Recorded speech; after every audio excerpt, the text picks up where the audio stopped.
সংস্কার ও নির্বাচনী কাজ একই সাথে চলবে বলে জানিয়েছেন প্রধান উপদেষ্টা ডক্টর মোহাম্মদ ইউনূস।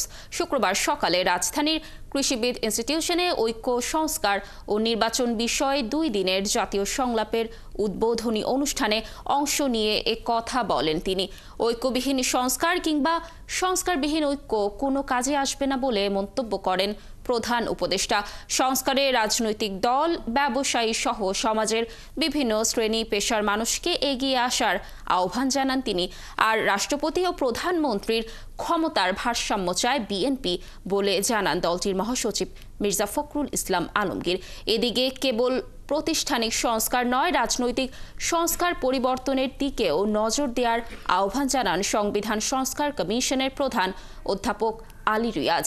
এছাড়া সংলাপে অংশ নিয়েছেন গণ অভ্যুত্থানের পক্ষের বিভিন্ন রাজনৈতিক দলের শীর্ষ নেতা এবং ছাত্র নেতারা ও বিভিন্ন শ্রেণী পেশার প্রতিনিধি। সংস্কার ও নির্বাচনের প্রস্তুতি একই সঙ্গে চলতে থাকবে। নির্বাচনের প্রস্তুতির কাজ মূলত নির্বাচন কমিশনের। নাগরিকদের নির্বাচনের তারিখ না পাওয়া পর্যন্ত এই প্রক্রিয়ায় সময় দিতে হয় না।